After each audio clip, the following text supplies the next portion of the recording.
You are now live. Here we are. So we are live on Facebook. We are live on Instagram. I'm getting the thumbs up from Lauren.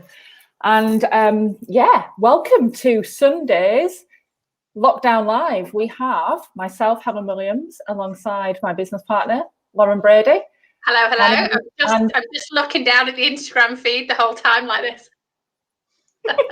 And on the bottom of our screens, we have the lovely Kirsty Tagg. Welcome, Kirsty. Hello, thank you for having me. Hi, everybody. Thank you for coming on. Kirsty is from the Dale Carnegie organisation, and she's a northern girl like myself and Lauren. So we're going to have an absolute crack this lunchtime, and really going deep on personal development, business development, all of the growth principles basically that business owners and businesses and corporates alike all benefit from, and what better way to learn from and adapt from than Dale Carnegie. Like, you know, the name and the utter respect that all has with it is absolutely fundamental. And, you know, this comes from a time in history that, you know, is so instrumental for learnings and development. You know, Dale Carnegie used to hang around with the likes of Thomas Edison and Franklin D. Roosevelt, and, you know, it's the three of us all hanging out together on a Sunday afternoon going to have the same impact on people. I mean, it's crazy when you think about it, of the enormity.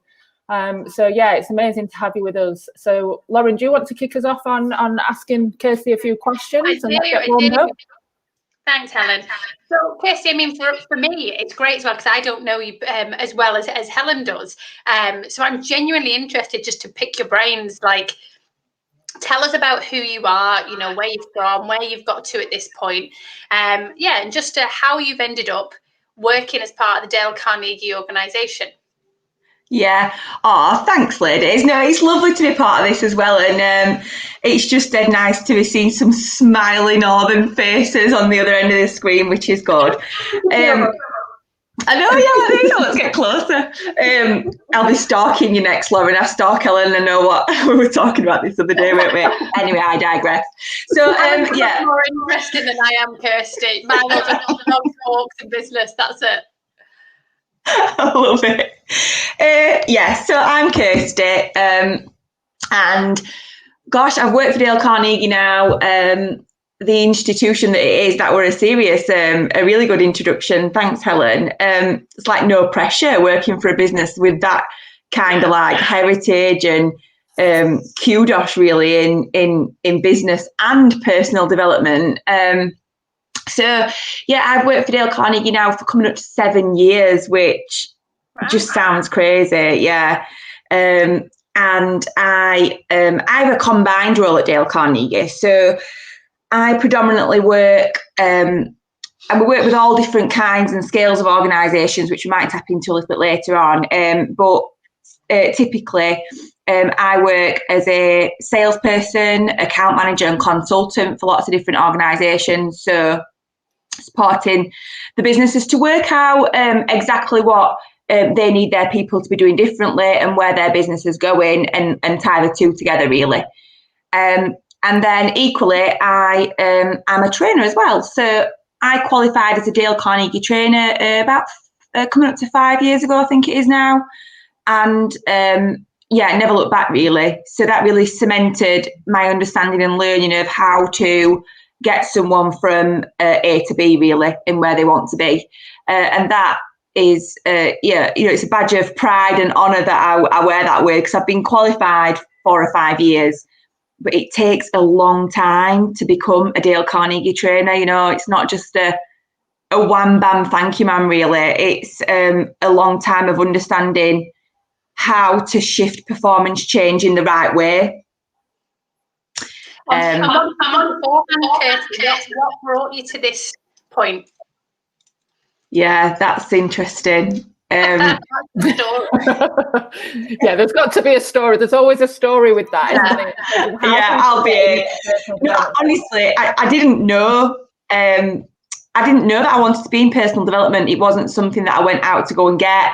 That I thought, you know what, that's and business development really. Previous to that, for about 4 or 5 years, I was a freight forwarder for a company in Sheffield. So that meant spending a lot of time with organisations, understanding their import and export needs. And I was so young, I was like early 20s. So honestly, my career was like not a career. For me, it was a job, and I was pretty much too busy partying and all the rest of the likes of stuff and travelling to be bothered.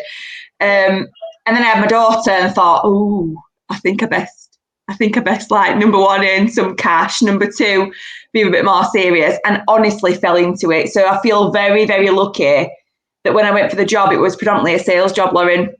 And I like sales, love people, love the fight of it, love the winning it, the feeling that you get when you win a contract, not shying away from that as well. And I love the commission, I love the lifestyle it gives you as well. And that's what I went in it as. And then literally like opening Pandora's box, I didn't know what I got into. So for me, I sort of fell into it and literally loved it. Just, I wanted to drown myself in it. Brilliant. It's so funny though, because obviously I didn't know that there was your entrance into it. Both me and Helen started in sales, people-based roles, where same thing, love the competition, love the goal setting. Again, very different. Like I can say personally, I'm not competitive against other people so much. For me, it's always about competing against myself. But then loving that environment, the conversation that opens up about reaching for more, and how when you're having sales conversations, which again, in any element of business, when people label themselves MD, CEO, startup entrepreneur, we're all at some point with the salesperson hat on. I'm really proud of that. I think it's because me and Helen started fought firmly in sales. Good for you. Conversations to what does that mean for me in terms of pushing myself? How do I set goals? And then Pandora's box. So it's so many of us start there, and then it just never stops. Yeah, absolutely. Yeah, good for you, Lauren. I think it's a good insight that. Yeah, and we're always selling, whether it's ideas or initiative or ourselves or product, whatever we have got in our organisations. It's always selling. And I think the minute we stop selling and then we stop thinking about that, it's quite dangerous, really, I suppose. 100%. Yeah. I'm going to throw a question in there, Helen. I don't know how you feel about it, but if someone has never heard of Dale Carnegie, if they've never heard the name, read a book, can you explain what the Dale Carnegie organisation is and why we're giving him a bit of a godlike pedestal here? Just a quick summary of who he is and what it means. Absolutely, yeah. So I think you'd probably be loving that. There's lots of people in Dale Carnegie that would be loving that, and I think that comes with the heritage, and it comes with, like we said before, the institution and the history behind it. And what that does is it cements our knowing. So Dale Carnegie was very famous in the 1930s and 40s and beyond for creating workplace enthusiasm, workplace learning, self-development in itself way back when. And what that sort of looked like, probably what he's most famous for as a person, not an organisation as such, is the books. So he published lots of different books, and his two most famous books. There we go. Yeah, that's a good one. That's an old one of that, Ellen, as well. Yeah. Well done, this one. Yeah, you can see it. I'm surprised there's not notes in it. Don't show us your notes in that book. So yeah, the book is How to Win Friends and Influence People. And it's still very much the backbone of how we help support and help build and grow organisations today, really. And what that book does is it has, Dale Carnegie calls it principles. You know what? It's just tools. It's tools and practical tips on how to be a genuinely good human, whether that's in business, whether that's out of business. And I think, what you're talking about there, Lauren, is when you give that introduction, Helen, around it being an institution and the history, it's because, things change, the market changes, outside changes, our businesses change. But one thing that businesses so far have kept mostly as their, most expensive asset, and you guys will know this, is their people. So it's human to human connection, communication. And that's at the heart of what we would look for. We would work with an organisation with. So I suppose today, Dale Carnegie Training is now an organisation globally in its own right, and it's an organisation that globally supports businesses to achieve what they want through developing their people, through and then in turn looking at their own processes as well, and how the tools from the books can strengthen that, really. So I suppose that's how we operate today, and I'm a tiny part of that business that hangs around South Yorkshire and now Lancashire and works with businesses all across the north of England. I work with, so and globally as well, seeing as we're now online. So Kirsty, when businesses and organisations approach the Dale Carnegie organisation, do they come to you with specific objectives? So they're coming to you with objectives to, increase their sales, increase their profits, or do they come to you with that, what you say is at the core and the heart of what you do, to build and develop the culture of their people? How do they approach you? Yeah, thanks, Ellen. Many different prongs. So sometimes we'll have a champion, so like you, Helen, who's read the book, and you, Lauren, who they love self-development and they've seen what it's done for them. They might have experienced Dale Carnegie in a past role, and they'll come and say, I've moved to this new organisation and this did this for me, and this is where I'm operating, and I saw it happen in my teams, so can we have a bit of that? And we all love those, because you're like, as a salesperson, you're like, oh my gosh. Come on, have it. Yeah. And I suppose, when people are that passionate about how they've experienced it, it's rightly so. And then as you know, as consultants yourself as well, that sometimes businesses don't know what they need. Yeah. And that's the art in the conversation, the questioning, this, supporting a business in the right way. So we'll just have a conversation with organisations, and sometimes they'll start with what we like to call the macro. So, they'll be like, oh my goodness, we've got to get our sales 25% growth up, or, we really do need to hit better targets in our employee engagement. Oh my goodness, leadership's causing us a massive headache. We've got succession planning to look at. We need a leadership pipeline. And then sometimes it's the micro stuff. So they'll say, this person just can't deal with this person very well. And they don't use this stupid voice. This is just my customer voice. So they'll come with a micro challenge and a micro headache, right? To say this person needs to perform differently, because otherwise the business is going to be halted, which is important. So every single approach, really. And we would always try and work out what the organisation needs, and then without a doubt, there'll be something where Dale Carnegie can really add value to that organisation, and take away that headache, make it a bit easier on business owners as well, to hit their own targets. Everyone's got their own targets to hit. Everyone's got their own pressures. Yeah. So we would work with businesses to do that. I mean, what I find fascinating, and this is me obviously sort of making a comparison that's equally no comparison. Like, you'll understand what I mean here.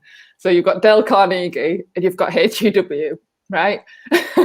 So there's the comparison that's equally no comparison.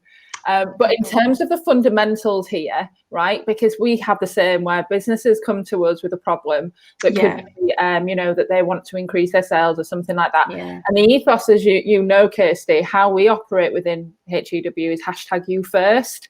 And it always comes down to the individual. It always comes down to, their personal development, their health, their happiness, their fulfillment, and all their personal aspects of themselves that they're in control of, that they can transfer then into the business. Yeah. So in terms of the tools and the techniques and the approaches then through the Dale Carnegie organizations, there's very, very similar approaches. Yeah.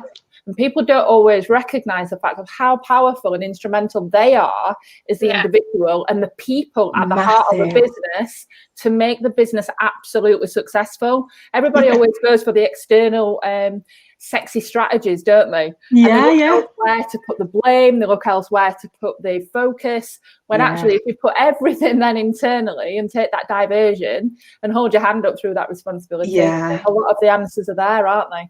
Yeah, really good insight. And that's the hardest route, isn't it, though? That's the hardest route, yeah. It's just so difficult for people to do. And Kirsty, we've got so many questions we could talk to you all day. So we promise we'll try and condense them. But I think you mentioned something there about when you said the principles are tools. Let's keep it simple, and just how to be a good human. Yeah. And like I was saying there, when we speak to entrepreneurs and business leaders, I've done a lot of work with people who are not self-employed. I think because I've been really public about I've gone self-employed, employed, self-employed again. Yeah. And for me, the titles aren't always that important. Yeah. When you're dealing with leaders, when you're dealing with people who get shit done, who, stuck in, roll up their sleeves, want to go for it. Yeah. It's not about you being a bad person if you're not getting the result.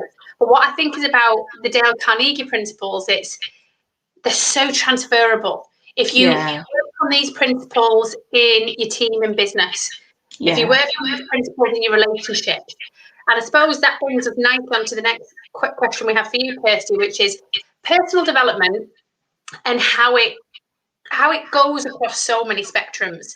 Yeah. Because I think this is something here in the UK, it's kind of looked at a little bit different. I know the Carnegie organisation is worldwide.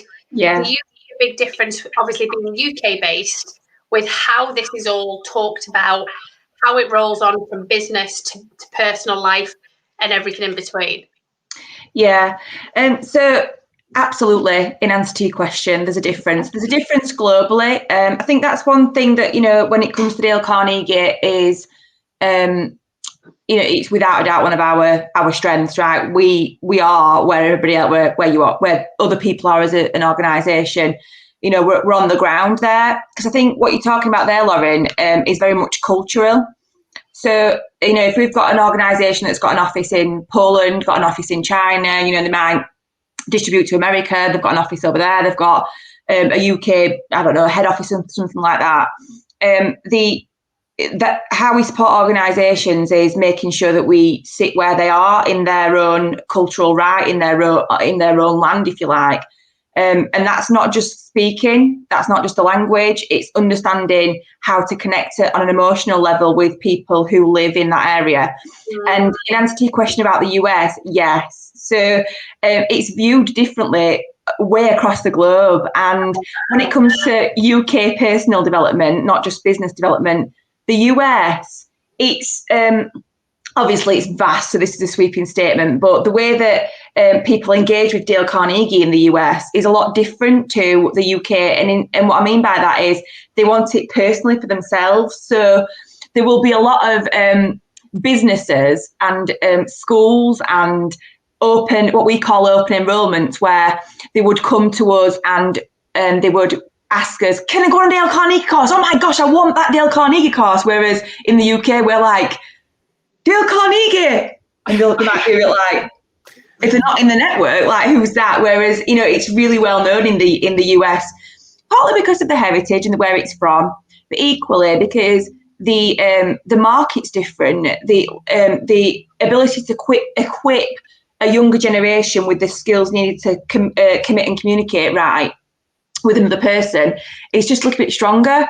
And then you've got places in APAC area, and not so much EMEA, but in APAC it's part of the curriculum. Dale Carnegie is part of the school curriculum. It's like, oh my goodness, yeah, what a difference it would make to generations coming through. And I know that you guys do a lot of work with colleges, and you got involved with Sheffield College and stuff. I think we were part of a unit doing that, weren't we, which were good. But yeah, and we have to really push and really try hard and get that funding and get people to give the time. But actually, it's just the norm in a lot of places. So yeah, it is very different, and it's very different across the globe. People's attitude to the importance not only of personal development, but of the fact that it doesn't stop, because it's got to continue.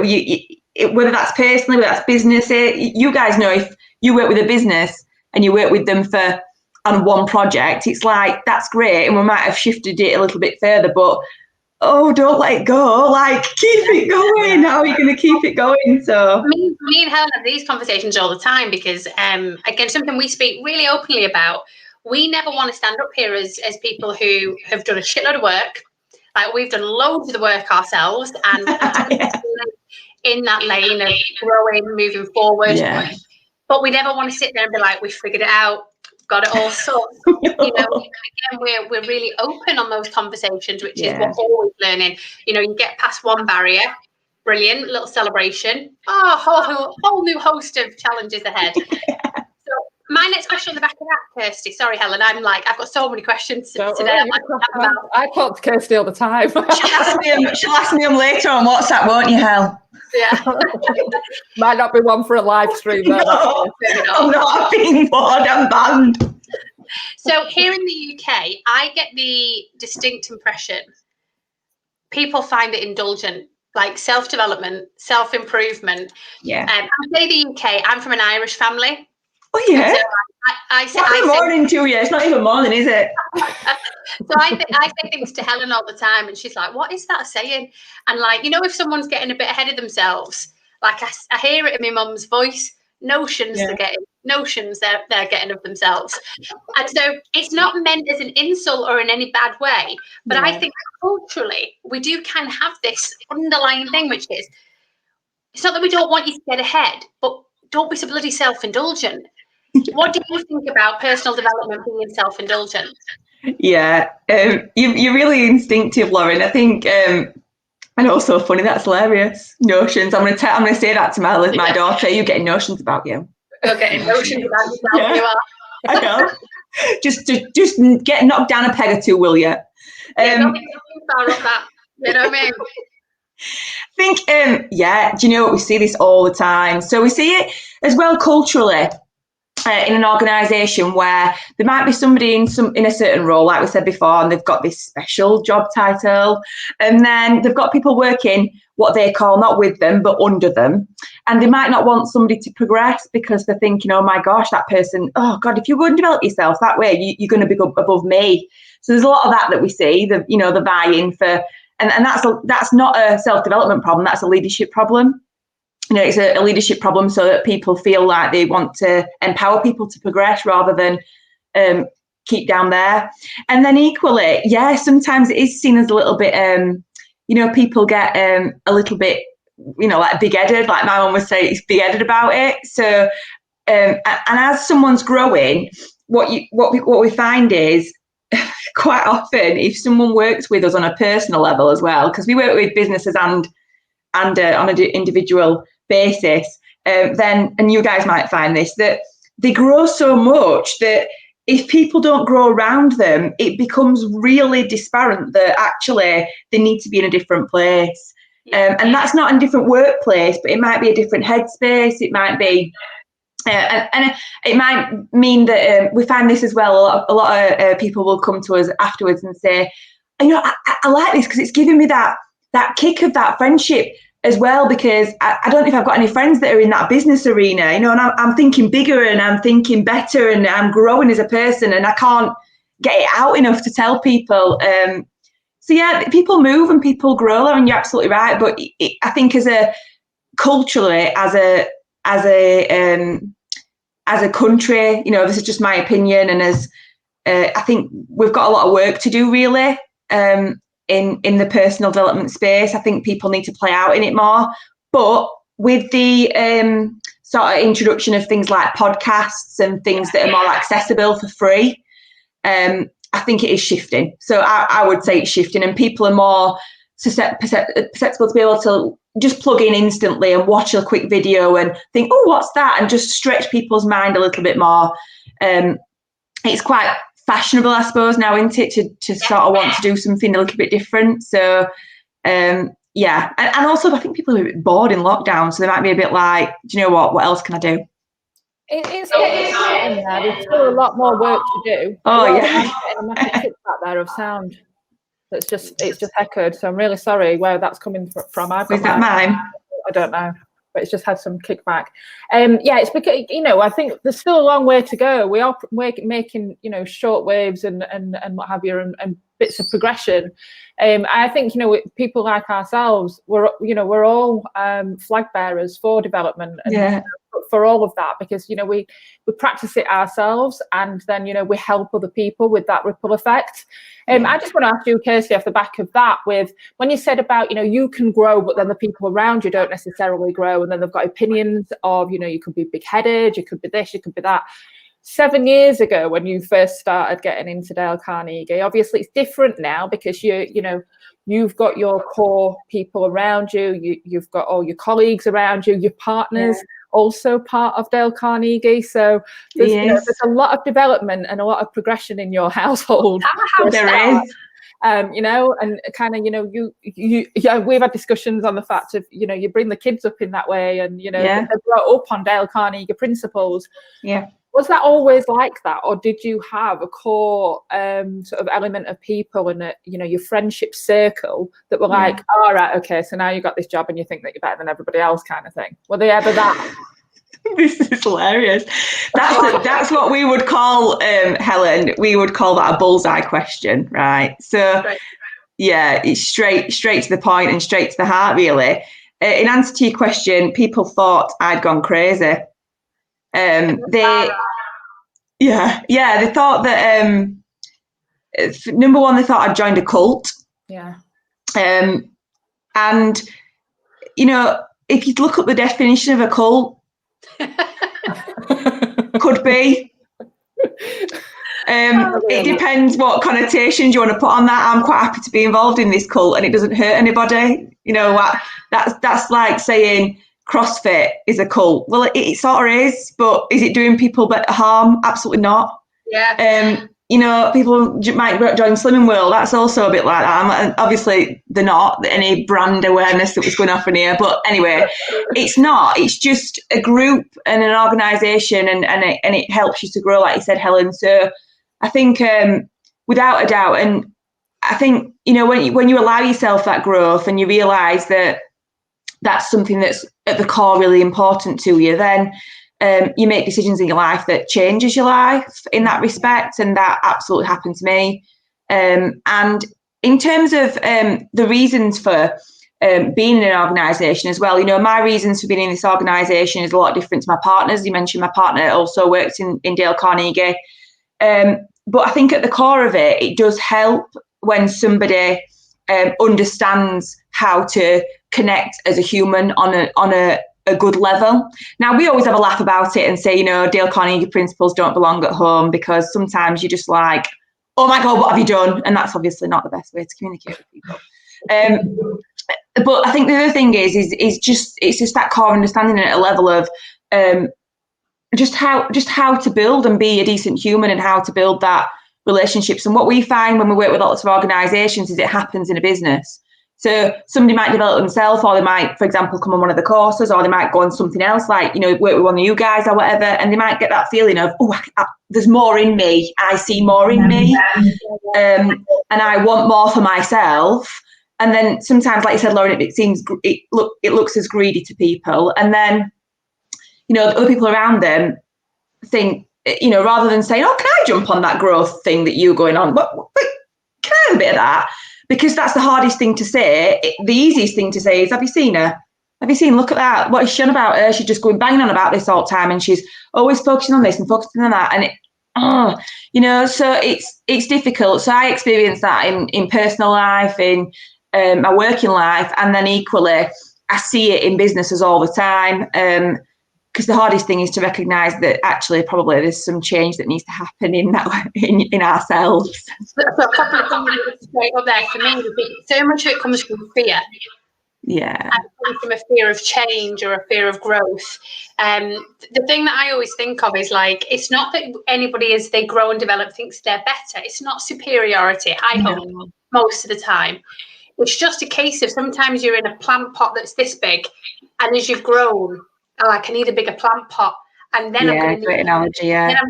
Then I'm going to need a whole field, because shit's growing, and I'm, you know, it's an orchard that I'm on now. I'm no longer a tiny little basil plant. I like this. You two were like, give me a planet. I need the full planet. This is HGW. But, you know, how do you feel about that, Kirsty? When people, like, say, you mentioned that it's hard to say. Sometimes I think I need to maybe make some changes. It doesn't mean I'm weak. It doesn't mean I'm wrong. It doesn't mean I'm broken. And I think that fits in with that conversation of, is personal development, eye roll time? Am I broken? Is that why I need to be fixed? Or is it just that I need to make some changes to really get to where I want to be? Business, personal, relationships. Yeah, absolutely. I think also it's our responsibility as coaches to help people to see that change is really quite easy. It's just a few tweaks and a few different ways of thinking. And I probably would say that's probably where the Dale Carnegie principles come into value for us.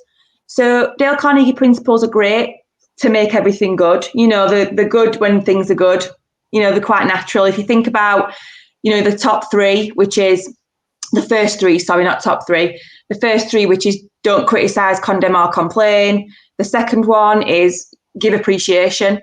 And if you look at the third one, it's about creating an eager want.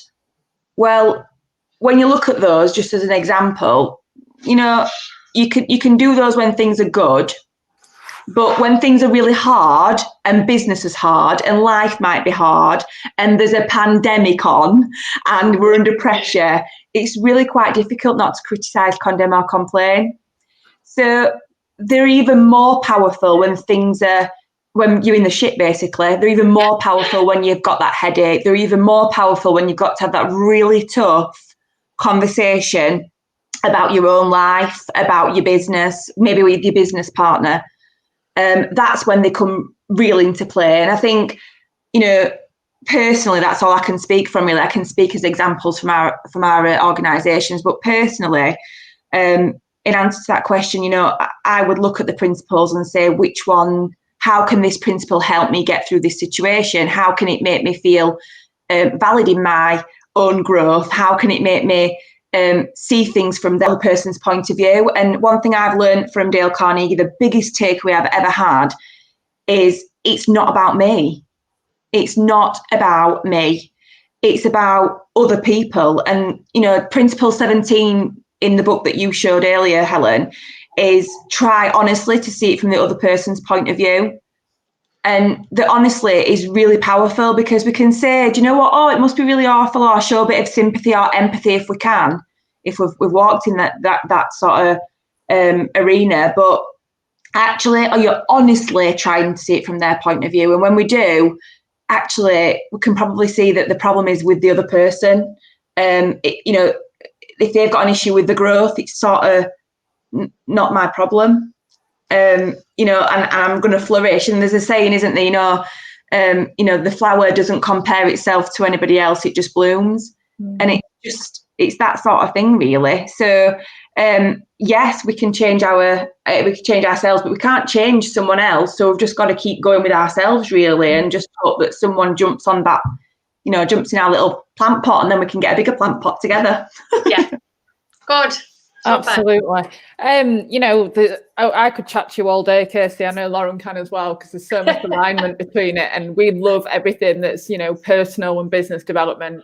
It's all about taking ownership and responsibility for our own shit, and it's also then looking at the fact of how can we be aware and have that emotional understanding and sort of environmental understanding of everything and everyone around us as well. And like you said, controlling what we can control, and that's a massive principle within our organisation, is control the controllable. Good, yeah. Which is hard, isn't it? It's hard to think about because it's hard to do. Yeah. But this is where we're saying, it is easy when you know how. It's easy when you practice and you adopt these principles and you keep going at them, and you learn to practice them through the rough times and the not so. That's a massive one for me there. It's that whole idea, when Kirsty was saying there about, it's when shit gets tough that this stuff kicks in. And like, we could use loads of nice analogies, but it's like, you don't need a life jacket when when there's no rough seas or when the plane's you need your life belt, and you need to know how to use it, and you need all of that stamina to bring yourself back up is when shit goes wrong. Yeah, without a doubt. Preparing for that, isn't it? It's preparing for it. We all know that we could all sing along and join hands and skip through daisy fields and think that everything. You know, I like to sit in a circle and sing from my yard as well. Any one of those. You know, we can all do that and think that everything's fine and dandy. Yeah. Well, actually, it's not. You know, challenges do happen. Businesses do face, you know, obstacles and, you know, challenges within their organisation, whether that be cultural, whether it be on a sales perspective, whether it be the bottom line. They come across obstacles the whole time. Yeah. It is about adopting these, practicing these principles so that, you know, we can bring them out of the toolkit when it does get dark and when it does get bumpy. Yeah, exactly. Yeah, without a doubt. It's that's when they are for the tough conversations. And the principles itself that I was just having a chat about there, really, they're split into 3 different areas, really. And you know, the first ones are sort of about building that trust and that credibility. Then they're split into that sort of 1 to 9, and then from principles sort of 10, because there's 30 of them in that book that you were saying.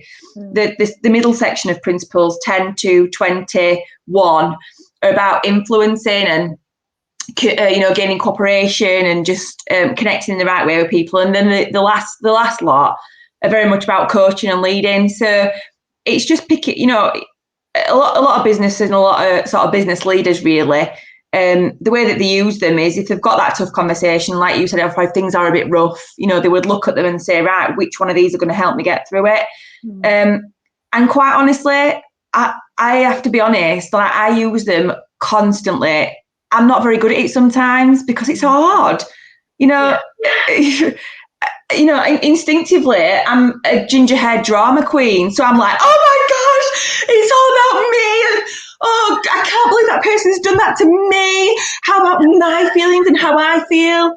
So like that's what I really want to do, and I want to, you know, like, chuck myself on the floor and have a paddy. But actually, is that going to get me anywhere? Is that going to help that other person? Absolutely not. So for me, that biggest learning is looking at those principles and saying, which one can I use to get this person in front of me to where they need to be, rather than, you know, take myself out of it. Just, it's not about me. If someone does something, you know, if an email's sent and it's a dodgy email and I'm like, how dare they? The rage. Yeah, and I'm like, like, we all have that feeling, don't we? Right, you've had it now. And actually, that quick fire email, you know, like everyone says, take that breather, but not only just take the breather and actually say, if I took myself out of this, what would that be about? And quite often, it's about somebody else's own insecurities lighting up the screen. And it's like, it's often a cry for help, as in, I'm under pressure, I'm struggling, I can't do this. Okay, who do I need to be then to help that person at the back of that email, because they're obviously having a bad day? And am I going to make them let me have a bad day? Probably for about 5 minutes while I go into the other room and scream into a pillar, and then I'll deal with it. But yeah, so it's, I have to stop myself from having a tantrum. Obviously, apart from that, what you've just said, you know, it's not about you. Yeah. What is that? Is that, or is there another key mantra that you absolutely swear by out of Dale Carnegie? What would you say that's my go-to mantra that keeps me sane, that keeps me going? What is it? Yeah, it would be, it's not about you. And the other one is, I remember once, we have a gentleman in our team, right? And he, you know, when you were talking earlier about, you know, that person that's sort of like God, right? This is a man of faith in our team, and I love this guy. Talk about, you know, connective relationship. He's just amazing. He's a gentleman called Nathan McNee. I'll give you a name drop and embarrass him. And actually, we all mentor each other in our business. So it's not just, you know, we've got one person we all work together. And at this point, Nathan was mentoring me. So I'm talking him through my sales pipeline, and being from a sales background, you guys all know it's like that, right? So when you're up here, you're like thinking, oh, look at me, I'm just so good. And then, you know, when you're not, you're like, oh, it's, you know, there's every Tom, Dick and Harry excuse as to why. And then you have to stop yourself from making it right and take control. Well, I'm having a really good whinge to Nathan about this. And, you know, he just, after ages and ages, he just stood up. He didn't say anything because he's a really good listener. He just stood up and he just went, do you know what, Kirsty? You just need to get over yourself. And just like walked out. And I was like, and usually I get this like really in-depth, like, you know, like sort of preaching lovely like support and nurturing response from him, and the shock of him just saying, just get over yourself, I was like and then that was about 4 years ago, and when I got out of my own way and I got over myself and realised again it's not about me really, it just made, it did wonders for everything. Yeah, I just went whew, and I think that for me was just a massive moment. So I have a little voice in my head, like we all do. If you don't, you're fibbing. A little voice that just basically said, it'll just say, Kirsty, it's not about you, get over yourself. And it's just like, yeah, okay, and I can move on then, really. So that will be for me. I think on a world, on an organisation wide, we have lots of them, because we're like that, really. So there's loads like All In and You Daled It. Which is hilarious. It's the most cheesy thing I've ever known. But it's good fun, yeah, because we all have a joke about it. So it's just a good laugh, like globally, and everyone knows that globally. So You Daled It, All In. Oh my goodness, there's absolutely, I could go on forever. Well, there's so many famous quotes. Obviously, we talked earlier about Franklin D. Roosevelt, Edison. Carnegie, obviously, these are the quotes that we all look at on social media, on feeds, on they come up time and time again. They are absolutely timeless. There's so many famous ones. So I can just imagine that all of your home, all of your journals, all of your everything, just being around with inspiration and I'll tell you what, Helen, I'll get in, and Lauren, I'll get you if you like a little quote. We published a Dale Carnegie scrapbook. So what happened is Dale Carnegie's got Dale Carnegie has got a daughter called Donna Carnegie, and Donna I think I'm telling this right, so if anyone from Dale Carnegie listens to this and I've got it wrong, you can feel free to correct me, but I think they were clearing out their house, their family home, and they found all Dale Carnegie's interview notes, when he'd gone to interview lots of successful people of that time, and different quotes and his ideas, and it was like in a big chest scrapbook, journals and stuff. So they've pulled it all together and they put it all into a scrapbook, Dale Carnegie's scrapbook. So I will get you one of those if you like one. Send it across. They're good. But like you said, Helen, you'll see them all over people's walls now. So if life gives you lemons, make lemonade, and all that kind of stuff. That's Dale Carnegie. So I think it's just if you on my mother-in-law's wall, there's like, if your life gives you lemons, like make a gin and tonic and stuff. And it's just funny looking at it, because you just think, oh my goodness, like that's in the book. Helen, we've had a question come in, so I'm going to answer it from Instagram. Any stories when you see good and bad examples of businesses showing Carnegie principles? So when you've seen them, and hopefully there's tons where you see them and run with it for the positive. Have you ever seen people like completely misconstrued it, and then you're like, I can't look, it's like a car crash? Thank you first, whoever sent that question in. That is a smile for Niall, who's one of our very very wonderful engaged followers. He does a lot of work with us. Oh, hi. It's a great question. I think what you're talking about there is it's misinterpretation, right? So without a doubt. So the importance, if we work with businesses, we could literally turn up with the book, right, and be like, oh, read this, and everything's going to be great. And actually, if someone said to you, Lauren, or you, Helen, or you, is it Nigel, did you say? Niall. So if someone turned up with Niall and they said, oh, by the way, Niall, tomorrow we want you to fly an aeroplane, and this is the manual. Have a read, and then off you go.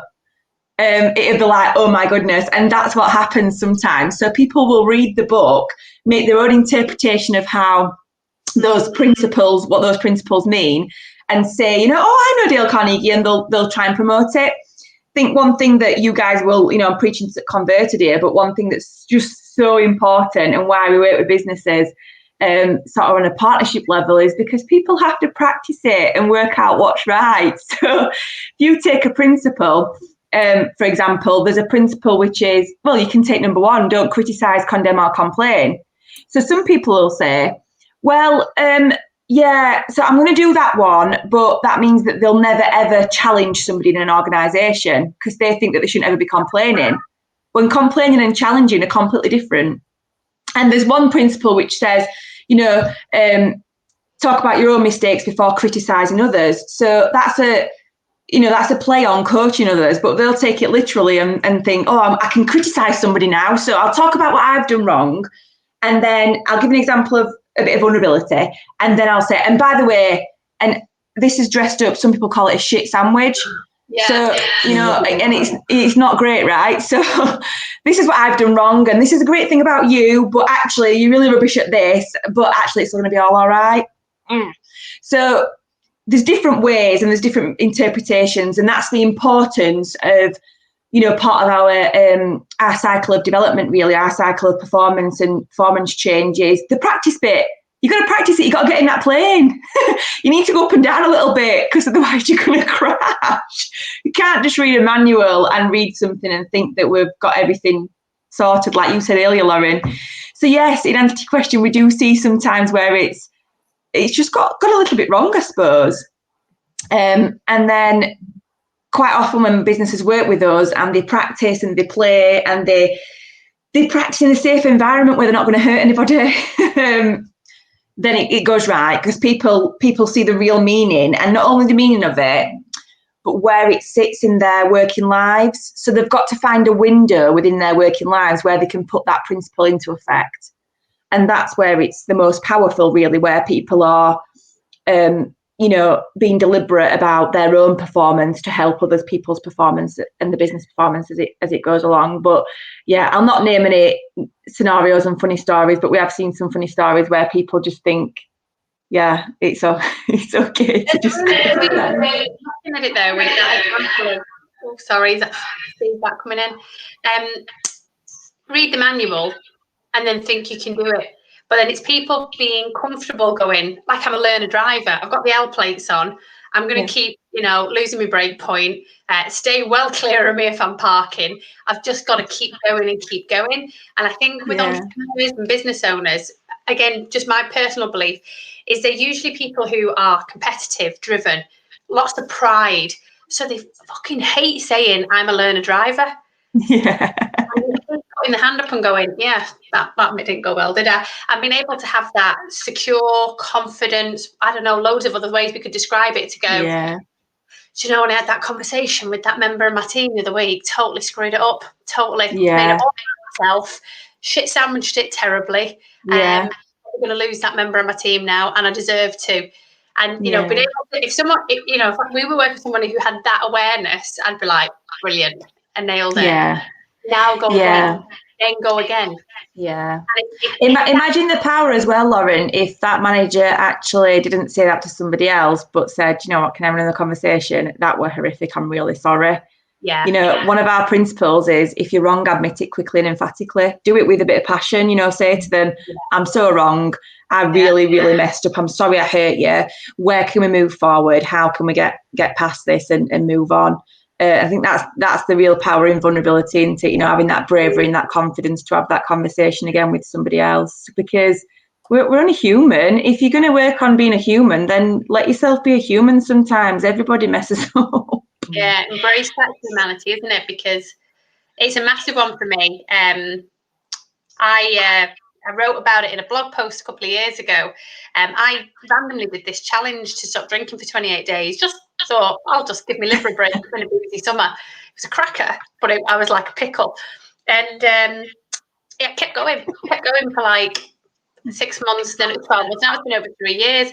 And one of the big things that came out of that learning was, I really don't mind when people make mistakes, because I make tons, but I really have a low tolerance for people who can't hold their hands up and apologise. And it's that principle.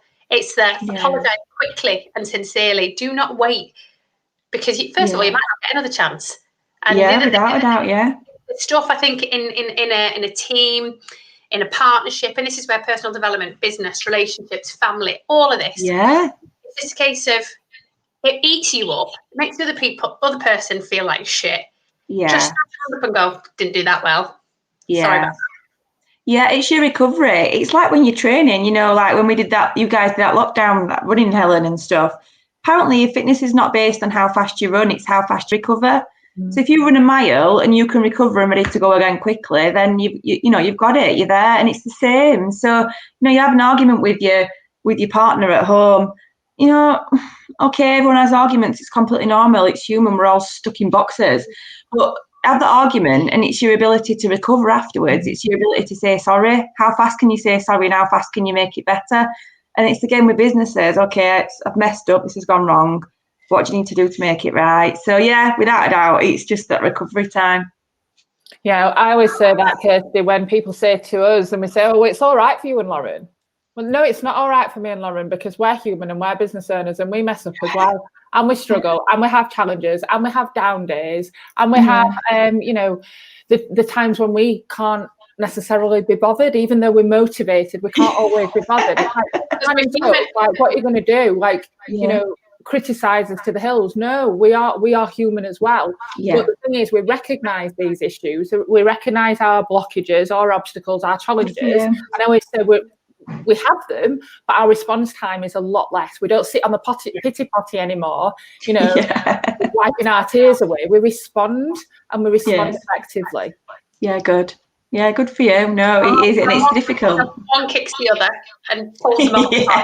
Yeah, we're also good at a tag team as well. We always say, "Are you gonna?" I'm tagging you in now. You can have this boxing match. I like it. We don't even sometimes consciously do it. It's something like, obviously we've all been working from home for what feels like forever now. And then we'll have our normal Zoom calls, and I'll be like that to Helen. "Oh, I put makeup on today." "No, I didn't." I'm like, one of us will find. I like it.